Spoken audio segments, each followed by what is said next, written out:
सरकार को या नरेंद्र मोदी जी को जो अपेक्षाएं थी उनके विपरीत उनकी रिपोर्ट है। सरकार में वो है। और कीजिए आप 19 तारीख को पहले राउंड का चुनाव हुआ है। रात तक पोलिंग की खबर आती रही, पर ऐसा लगता है कि प्रधानमंत्री को उनकी जो एजेंसियां हैं सरकारी, उन्होंने 20 तारीख को ये कन्फर्म कर दिया कि भारतीय जनता पार्टी और एनडीए गठबंधन हार रहा है चुनाव। और ये संयोग नहीं लगता है कि 20 को वो कन्फर्म हुए हैं कि हम हार रहे हैं, 21 को अपने पहले भाषण में नरेंद्र मोदी जी ने सबका साथ सबका विकास का नकाब खींच के फेंक दिया और हिंदू मुस्लिम की व्याख्या करने लगे कि कौन हिंदू है, कौन मुसलमान है, कौन वोट देगा, कौन वोट नहीं देगा। एक देश का प्रधानमंत्री और मोदी जी कुछ दिनों से सबका साथ सबका विकास पे ज़्यादा जोर दे रहे थे, लेकिन लगा कि वोट नहीं आने वाला है, वोट नहीं आ रहा है, तो ये जो बीजेपी का टाइम टेस्टेड एक फार्मूला है कि हिंदू मुस्लिम को लड़ाई, हिंदू मुस्लिम की कोई लड़ाई इस देश में नहीं हो सकती है। 15% इस देश में मुस्लिम समाज के लोग हैं, 80% हमारे इस देश में हिंदू समाज के भाई हैं।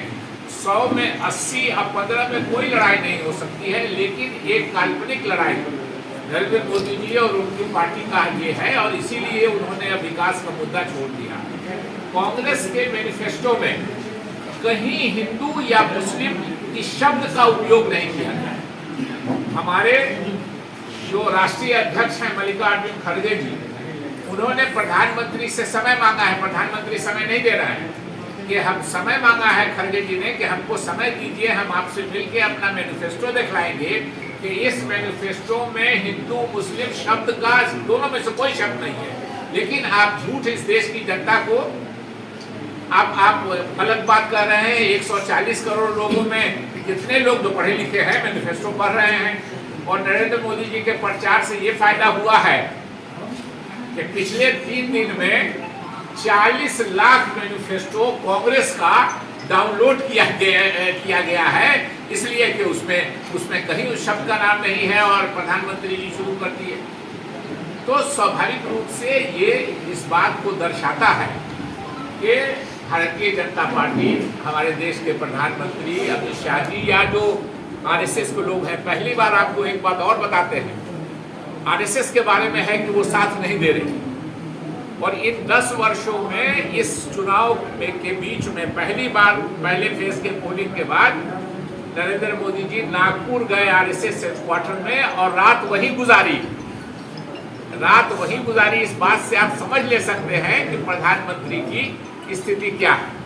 तो स्वाभाविक रूप से इस बात को देश की जनता को, आपको, मिथिलांचल के लोगों को आपके माध्यम से हम लोग बताने की कोशिश कर रहे हैं। आज हम लोग सब साथी जमा हुए हैं यहाँ। हमारे मधुबनी लोकसभा के उम्मीदवार हैं अली अशरफ फातमी साहब, जो राष्ट्रीय जनता दल के हैं।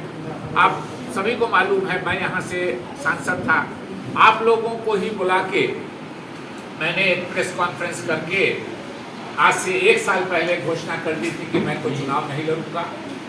और मैं चाहता था कि कांग्रेस के लोगों को हो, लेकिन मैंने उसी समय कहा था कि अगर कांग्रेस के नहीं, हमारे गठबंधन के कोई साथी होंगे तो हम लोग उसी ईमानदारी से काम करेंगे। आज हम लोग ये पत्रकार सम्मेलन बुला के इसलिए कर रहे हैं कि अली अशरफ फातमी साहब के लिए कांग्रेस के ही साथी, इसमें आपको आरजेडी के लोग या दूसरी जो मुकेश सहनी जी की पार्टी हैं या सीपीएम सीपीआई के लोग नहीं मिलेंगे।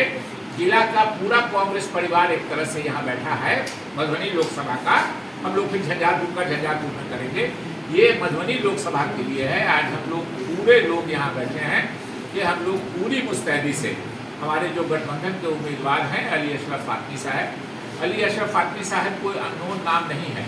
पड़ोस के हमारे दरभंगा लोकसभा क्षेत्र से 4-5 बार वो सांसद रहे हैं। भारत सरकार में हम लोग साथी मंत्री थे। उन्होंने काम भी अच्छा किया है, लेकिन इस बार गठबंधन में फैसला हुआ कि दरभंगा की सीट किसको होगी, मधुबनी की सीट किसको होगी। तो राष्ट्रीय जनता दल की तरफ से आए हैं। हम सब लोगों ने ये फैसला किया है कि हम लोग अपने जानते हैं, हमारी जो शक्ति है, हमारी जो क्षमता है, कांग्रेस के हम सब साथी मिलके गठबंधन के उम्मीदवार अली अशरफ फातमी साहब को जिताने का प्रयास करेंगे।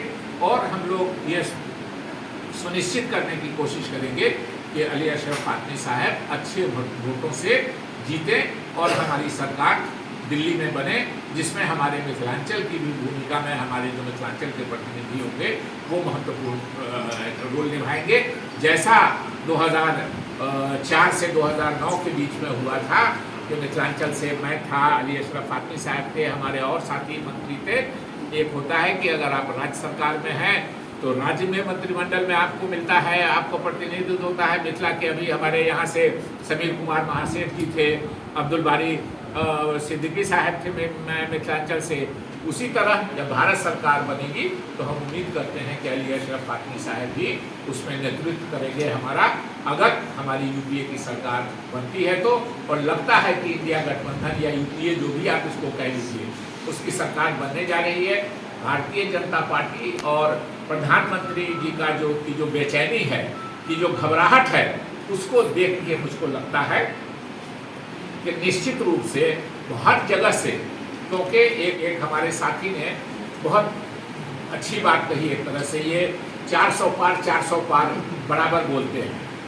और 400 पार तो उसने कहा कि भाई राजस्थान में सारी की सारी सीट आपकी थी, कर्नाटक में सारी की सारी सीट आपकी थी, उत्तर प्रदेश में सारी की सारी सीट आपकी थी, बिहार में 40 में 40 सीट आपकी थी।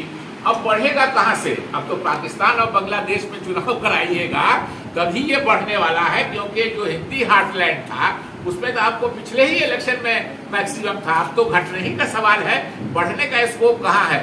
तो पाकिस्तान बहुत करते हैं, मुस्लिम भी करते हैं, और पाकिस्तान भी करते हैं। पाकिस्तान में चुनाव करा लेंगे तो कुछ सीट हो सकता है बढ़ जाए। इसलिए इस बात को हमको, आपको, सबको दिमाग में रखना चाहिए। हम बात करते हैं बेरोजगारी पर। 45 सालों में सबसे ज्यादा इस देश में बेरोजगारी है वो नरेंद्र मोदी जी के शासनकाल में। किसानों की आमदनी 18 सालों में किसानों की आमदनी सबसे कम है। जो कह के आए थे, ये वादा करके आए थे कि 2022 तक किसानों की आमदनी हम दोगुनी कर देंगे। दोगुनी क्या करेंगे कि 18 साल में किसानों की आमदनी सबसे कम है। देश की सुरक्षा की बात है। पाकिस्तान का नाम पड़ा, पाकिस्तान को हमने 2 टुकड़े कर दिया इंदिरा जी के नेतृत्व में 1971 में। और दुनिया के इतिहास में आपको नहीं मिलेगा कि 95,000 फौजों को हमने सरेंडर करवा लिया। पाकिस्तान की कोई हैसियत नहीं हमारे सामने। चाइना हमको अभी तंग कर रहा है। कल अभी आया है, सारे जिसको हम लोग आरोप भी लगाते हैं गोदी मीडिया, लेकिन कितना बचेगा कि उन्होंने भी कल दिखाया सब जगह कि जो पाक ऑक्युपाइड कश्मीर है उसमें चीन सड़क बना रहा है और नरेंद्र मोदी जी चुप हैं, भारत सरकार चुप है। हमारे 20 सैनिक मारे गए और प्रधानमंत्री ने कह दिया कि न कोई आया है, न कोई आया था, न कोई आया हुआ है। तो हमारे सैनिकों की हत्या किसने की? हमारे सैनिकों को शहीद किसने किया? अगर नहीं कोई आया था चीन से तो गांव का गांव बना रहा है चीन बॉर्डर पर, हमारे भारत चाइना बॉर्डर पे। अरुणाचल जो हमारा प्रदेश है, जिसके हमारे बहुत ही खांडू दोरजी हमारे मित्र थे, जो चीफ मिनिस्टर थे, जो प्लेन क्रैश में जिनकी मृत्यु हुई, उन्हीं के लड़के रेमा खांडू आजकल वहाँ के मुख्यमंत्री हैं। अरुणाचल प्रदेश के जगहों का नाम चीन बदल रहा है, लेकिन भारत सरकार नहीं बोलती है। क्यों नहीं बोलती है? जरा गौर कीजिए कि चीन के मामले में हिंदू मुस्लिम की भावना नहीं फैलेगी। इस हिंदू मुस्लिम की भावना फैलेगी कहाँ से? तो पाकिस्तान से, बांग्लादेश से। इसीलिए प्रधानमंत्री जो असल खतरा है उस पर चर्चा नहीं करते हैं देश में। और जो नकली खतरा है 95,000, उसकी कोई हैसियत है पाकिस्तान की? अब 95,000 फौजों का लिखित सरेंडर, दुनिया के इतिहास में आपको नहीं मिलेगा कि 95,000 फौजों का लिखित सरेंडर करा जाए। तो हम उस पर बात करना चाहते हैं, भ्रष्टाचार पे बात करना चाहते हैं। जो भ्रष्टाचार किया है इलेक्ट्रल बॉन्ड में, जिसको कहते हैं कि छिनतई करना, और तो और अब गौर कीजिए कि नकली दवा कंपनी बनाने वालों के यहाँ, घटिया दवा कंपनी बनाने वालों के यहाँ छापा पड़ा है। गौर कीजिए, हमारे आपके किसका परिवार कब अफेक्टेड हो जाए कोई नहीं कह सकता। छापा पड़ा है नकली दवा बनाने वालों के यहाँ। उसने 3 दिन के बाद इलेक्ट्रल बॉन्ड खरीद करके पैसा जमा किया है भारतीय जनता पार्टी को, उसको अलाउ कर दिया गया है बनाओ नकली दवा, और नकली दवा बना के देश के कितने लोगों को उसका असर हुआ होगा आप समझ सकते हैं। आज सीबीआई और ईडी ने छापा मारा है और उसके 4 दिन के बाद वो जिसके यहाँ छापा मारा है वो इलेक्ट्रल बॉन्ड से पैसा दे रहा है। इतना बड़ा भ्रष्टाचार, ये दुनिया का सबसे बड़ा भ्रष्टाचार है। अभी तो पीएम केयर फंड बचा ही हुआ है, पीएम केयर फंड में रेलवे से पैसा दिलाया है, पीएसयू से पैसा दिलवाया है। जो सरकारी काम करने वाले कर्मचारी हैं उनका दरमाहा काट काट के पीएम केयर फंड में। आप कहते हैं कि ये प्राइवेट फर्म है, इसका एजी से कोई नहीं हो सकता है, एजी से कंट्रोलर अकाउंटेंट जनरल से इसकी कोई समीक्षा नहीं हो सकती है। सरकार बदलेगी तो सबकी समीक्षा होगी। और जो लोग आज सरकार के साथ ईडी और इसके पदाधिकारी भी खड़े हैं, नरेंद्र मोदी की सरकार बदलने पर उनकी नौकरी नहीं खत्म होगी। उन्होंने क्या किया है नरेंद्र मोदी के शासनकाल में, इसकी भी समीक्षा होगी सीबीआई और ईडी के पदाधिकारियों।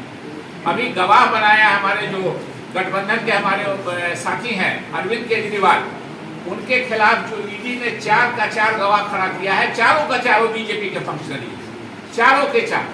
अभी चंडीगढ़ में क्या किया उन्होंने, देखा होगा आप लोगों ने कि जो बीजेपी का ये है मेयर चुनाव में, वो वोट खराब कर रहा है कि 2 निशान नहीं लगना चाहिए। तो जो जायज वोट है हमारा और आम आदमी पार्टी का, उसको जो प्रिजाइडिंग अफसर है वही निशान लगा के उसको ये कर रहा है और उसको इनवैलिड करार दिया है।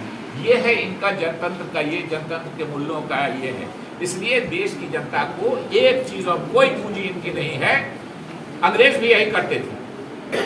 आज जो भी लड़ाई भारत में बड़ी मामले में धर्म का टकराव की बात होती है, ये सारी की सारी लड़ाई अंग्रेजों की लगाई।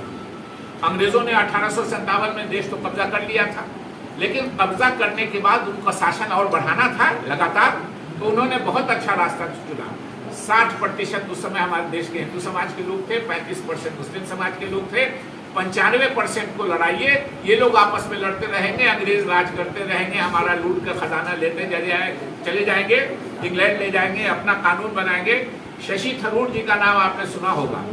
शशि थरूर हमारे एमपी हैं, त्रिवेंद्रम के बड़े काबिल आदमी विद्यमान। उन्होंने कहा कि इंग्लैंड के म्यूजियम में जाइए तो लगेगा कि इंडिया के चोर बाजार में हम आ गए हैं। जितनी चीज हमारे यहाँ से चोरी कर करके वो अपने यहाँ म्यूजियम में रखे हुए हैं। वही हाल किया है नरेंद्र मोदी जी और उनकी पार्टी ने, कि 80% अभी हमारे देश के हिंदू समाज के भाई हैं, 20% मुस्लिम समाज के भाई हैं, 95% को लड़ाइए। ये उसी में लड़ेंगे, हमारी चोरी, हमारी बेईमानी, हमारा निकम्मापन। बताइए तो कि जिसने वादा किया था कि हम 2 करोड़ नौकरी देंगे, वो 45 सालों में सबसे ज्यादा बेरोजगारी हमारे इस पर है। इसलिए इन सब बातों को हम बता के मिथिलांचल की जनता को, मधुबनी की लोकसभा की जनता को ये बता के, ये अवगत करा के, और इसमें जनतंत्र में आप चौथे